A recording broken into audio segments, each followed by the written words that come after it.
¿Qué ocurrió en las elecciones presidenciales en México? Bueno, generales, en este caso vamos a hablar específicamente de las presidenciales. Esta, pues, batalla entre Xóchitl Gálvez y Claudia Sheinbaum, que ha resultado ganadora de estas elecciones. Y para eso vamos a conversar hoy en Pan Am Post. Le damos las gracias por acompañarnos unos minutos a Javier Sánchez Glés. Él es politólogo y consultor de comunicación política e institucional, tanto en España como para Latinoamérica. Javier, bienvenido.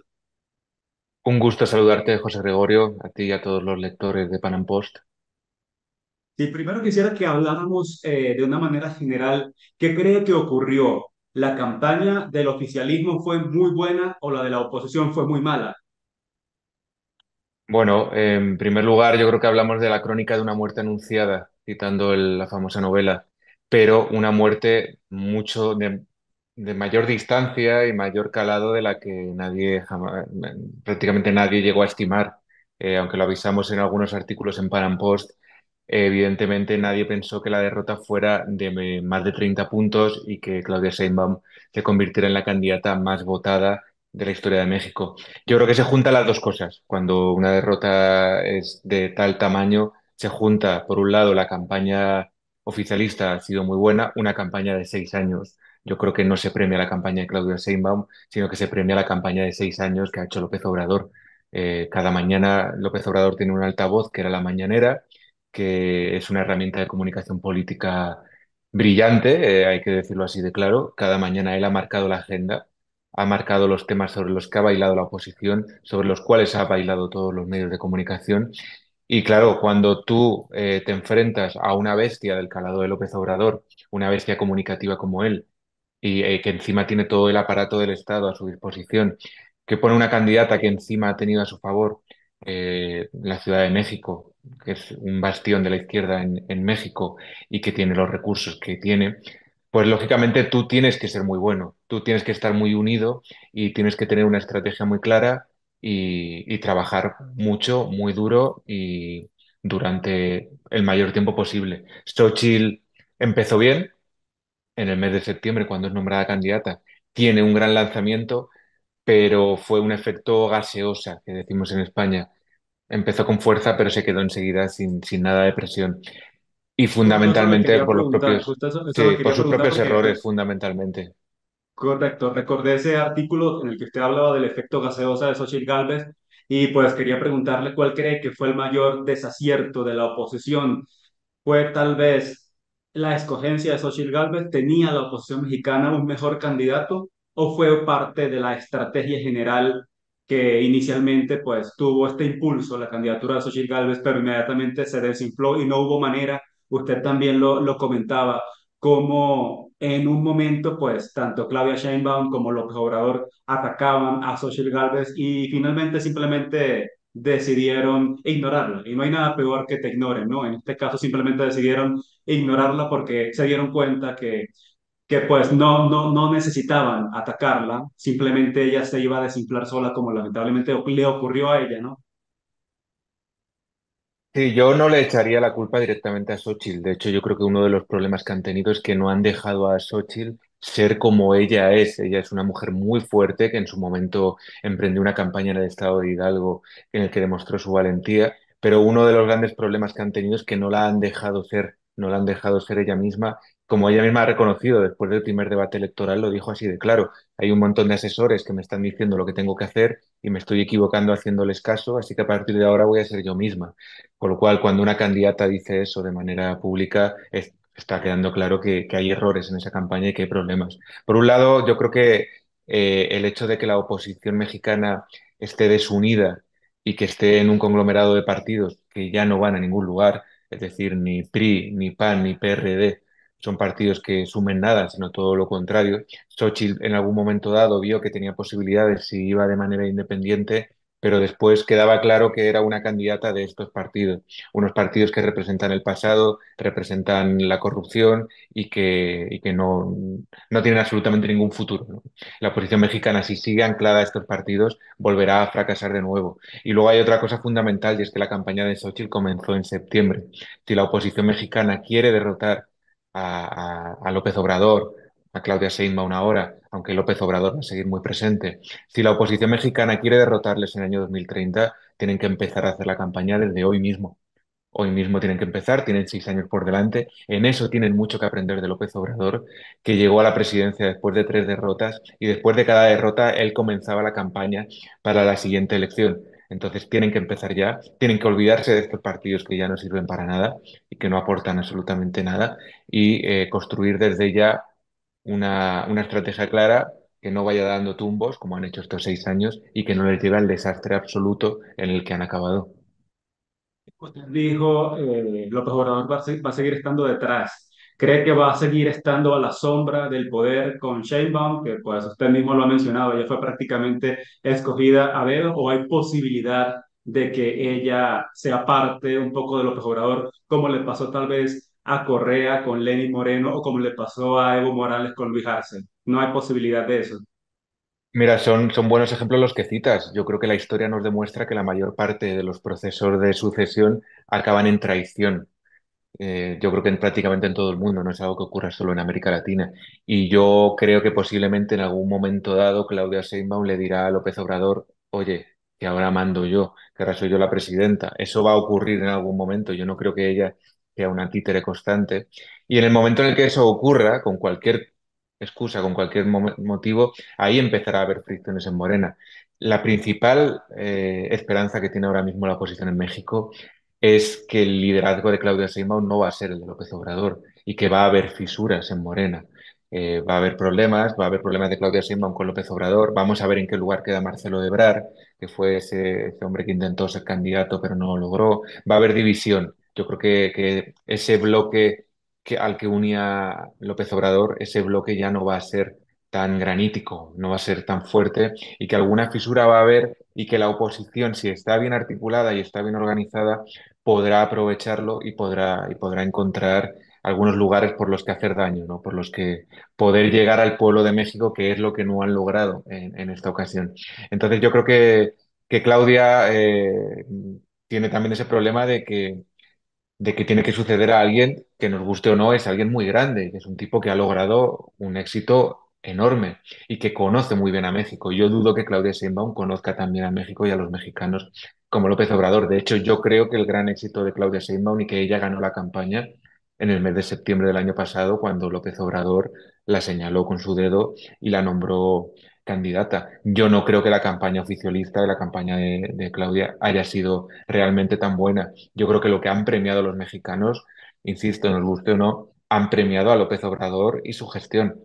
De hecho, por ejemplo, los resultados en la Ciudad de México, que es donde ha gobernado Claudia Sheinbaum, han estado bastante más ajustados, aunque ha ganado Clara Brugada, la candidata de Morena, pero no se nota que la gestión de Claudia Sheinbaum en la ciudad haya sido respaldada mayoritariamente. O sea, que yo creo que en la presidencia lo que se ha votado es a López Obrador, el legado de López Obrador y no tanto a Claudia Sheinbaum. Yo les preguntaría, ¿qué es lo bueno que ha hecho López Obrador? Tal vez no en política o tal vez en lo comunicacional. ¿Cómo se ha sabido vender? Ha sido muy pragmático tal vez López Obrador para estar en un gobierno, pues como él mismo se identifica, de izquierda progresista, pero a la vez mantener buenas relaciones con Estados Unidos en su momento, mantuvo buenas relaciones con Donald Trump, que es bastante atacado desde la izquierda, pero a la vez defiende a las dictaduras de Cuba, Nicaragua, Venezuela, mantiene una relación muy directa con La Habana, se ha incrementado el número de médicos cubanos en México, que eso a último minuto Xochitl Gálvez intentó atacar por ahí, tal vez estaba siendo un poco más acertada, pero tal vez fue muy tarde. Cree que por ahí está el éxito de López Obrador, tal vez ser muy pragmático. Tú lo has dicho, esa es la palabra. López Obrador es un tipo muy pragmático, es un tipo enormemente inteligente. Leía a Cepeda Patterson, un analista mexicano, que lo definía como que es populista, un clásico populista en políticas sociales, pero en políticas económicas no es así. En políticas económicas ha dejado a gobernar a gente que no tiene nada que ver con él y los resultados económicos han sido buenos porque ha permitido a la empresa hacer negocio en México, ha permitido a Estados Unidos hacer negocio en México, a las empresas españolas. Y yo creo que ese pragmatismo demuestra que su inteligencia está por encima de su ideología, que es un problema que muchas veces la izquierda tiene tanto en América Latina como en España. Entonces yo creo que López Obrador no encaja con los perfiles de izquierda tradicional, como podemos ver si lo analizamos desde un prisma europeo, no podemos decir que López Obrador responda a la izquierda tradicional. Sí que en cuanto a algunos gestos lo tiene, como lo que tú dices, puede decir que tiene simpatía con Venezuela o con Cuba, pero en su gestión no tiene prácticamente nada que ver con Venezuela o con Cuba, quitando algunos programas sociales como las ayudas directas que ha dado a esas 5 o 6 millones de personas que ha sacado de la pobreza, que eso es así, y que los ha sacado dándoles dinero directamente, una política como la que hemos visto en Venezuela. Pero si fuera solo con eso, no hubiera tenido el resultado económico que ha tenido. Al final hay que ser conscientes de que la gente no es tonta. Y la oposición mexicana ha pensado que la gente es tonta.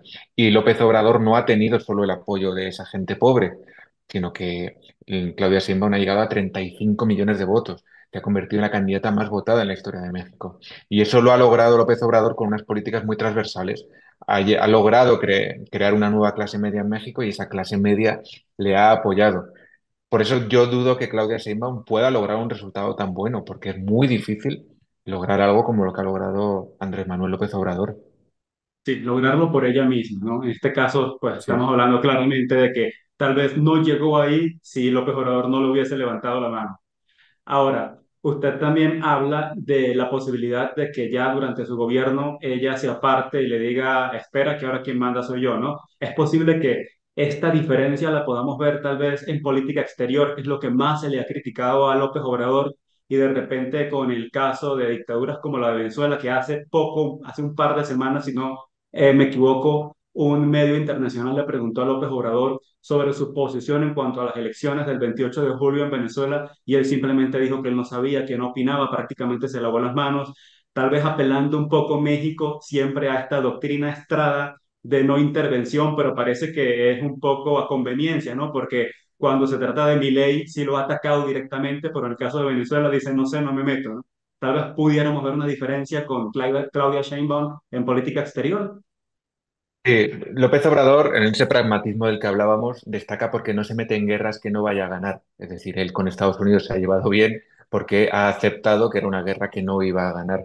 Yo creo que Claudia Sheinbaum representa una izquierda más moderna que López Obrador, aparte de que sea de otra generación, es una mujer que viene de la universidad, una académica, y yo creo que puede asemejarse más a un perfil como el de Boric en Chile. Yo creo que ella puede tener un perfil algo más socialdemócrata y de entenderse más con una izquierda algo más moderna, si la dejan y la permiten. Yo creo que hay que ver qué nombramientos hace, ¿no? En la política exterior de López Obrador tuvo mucho que ver en su momento Marcelo Ebrard. Por eso te digo de que había unos gestos en López Obrador, pero que luego a la hora de la verdad la política la llevaba Marcelo Ebrard, que es un tipo que hasta la gente más conservadora en México te reconoce que es alguien con mucho sentido común. Yo creo que si Claudia nombra al propio Marcelo Ebrard, no sé si él quiera continuar, o algún perfil en esa línea, ella no va a tener esos gestos y esas salidas de pata de banco que tenía López Obrador, ella va a ser una persona más moderada en ese sentido y veremos quién es su canciller, quién es su encargado de política exterior, porque si sigue el mismo camino de Marcelo Ebrard, veremos lo mismo, es decir, que se va a querer llevar bien con todo el mundo porque a México lo que le interesa es que haya negocio, que se instalen empresas de Estados Unidos en su terreno, que es lo que ha logrado el López Obrador, llevarse bien con las empresas de España y ser un aliado de aquellos que le permitan a México seguir creciendo al ritmo económico que lo está haciendo.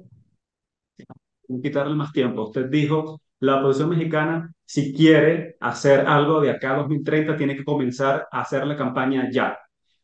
¿Qué debería hacer la oposición mexicana? Ya una última pregunta para no quitarle más tiempo. Desde ahora, ¿quién debería asumir el rol de opositor? ¿Está Xochitl Gálvez en capacidad de ser la líder de la oposición o debería la oposición mexicana buscar un nuevo rostro de acá a 2030?